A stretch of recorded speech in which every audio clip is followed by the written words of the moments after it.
اس وقت دنیا کے اندر جو خوف کی لہر موجود ہے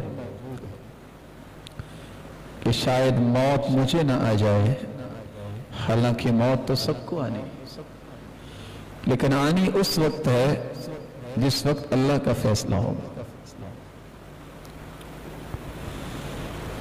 خوف اس قدر انسانوں پہ چھا چکا ہے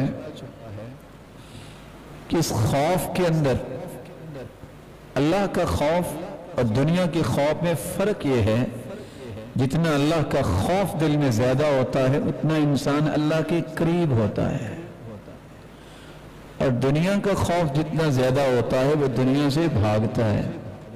لیکن خوف خوف ہی رہا اور ایک دوسرے کا تماشا ہی دیکھنے پہ دنیا لگی ہے۔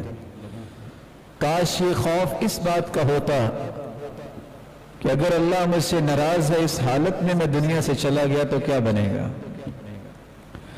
خوف اس بات کا اگر ہوتا کہ اس آزمائش پہ صبر کرنے پہ اگر میری بخشش ہو جائے تو پھر کیا حرج ہے۔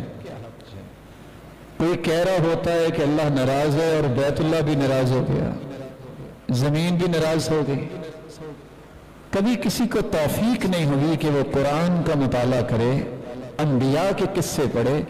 3 سال تک رسول اللہ صلی اللہ علیہ وسلم کو شیب ابی طالب میں محصور ہونا پڑا اور مکے والوں نے لاک ڈاؤن کیا، نکل ہی نہیں سکتے۔ تو آپ کہیں گے کہ اللہ تعالیٰ ان سے بھی ناراض تھے؟ کیا بیت اللہ میں تو وہ نہیں آ سکے 3 سال؟ کیا آپ کہیں گے کہ بیت اللہ ان سے بھی ناراض تھے؟ سنی سنائی باتیں، سنے سنائے قصے اور کہانیاں، ان کو آگے شیئر کرنا اور ان کے پیچھے لگنا، یہ پوری قوم کی عادت بن گئی ہے۔ مومن ایسا نہیں ہوتا۔ مومن سب سے پہلے یقین کرتا ہے، ساری دنیا بھی کچھ کہہ دے تو کہہ دے، جب تک میرے رب کا فیصلہ نہیں ہوگا کچھ نہیں ہو سکتا۔ اور اگر ساری دنیا میں سے ایک شخص بھی نہ کہے میرے رب کا فیصلہ آ گیا ہے، تو پھر کسی کے کہنے کی ضرورت نہیں، فیصلہ وہی نافذ ہوگا۔ اللہ تعالیٰ نے اس لیے قرآن مجید میں خوشخبری سنائی ہے، الا ان اولیاء اللہ لا خوف علیہم ولا هم يحزنون۔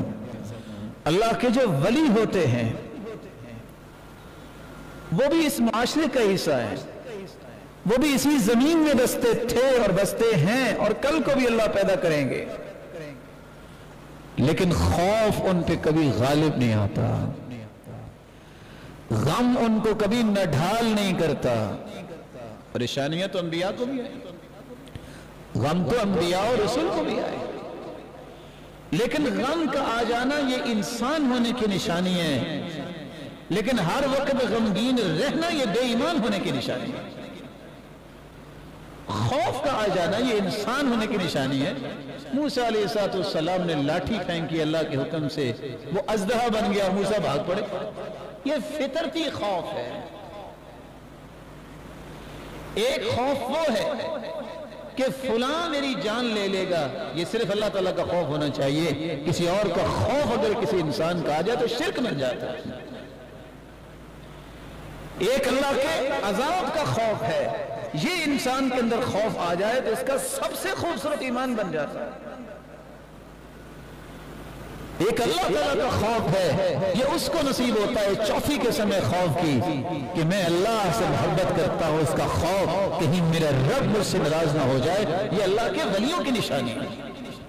فطرتی خوف، اس کا کوئی گناہ نہیں ہے۔ موسیٰ علیہ السلام بھی خوف زدہ ہو گئے تھے، لیکن مخلوق میں سے اللہ کے علاوہ کسی اور سے اس طرح ڈر جانا کہ یہ میری موت کا سبب بن جائے گا، یہ تو اللہ تعالیٰ سے دوری کی بات ہے۔ الا ان اولیاء اللہ لا خوف علیہم ولا هم يحزنون۔ اللہ کے جو ولی ہوتے ہیں ان کو خوف نہیں ہوتا، وہ غمگین نہیں ہوتے، صرف دنیا میں نہیں، نہ قبر میں نہ حشر میں۔ یہ اللہ کے وعدے ہیں۔ قبر میں بھی جائے گا، روایت بتاتی ہے فرشتے سوال کرنے آئیں گے، سر کی طرف سے نماز کہے گی اس سے بات نہ کرو، اس کو آرام کرنے دو۔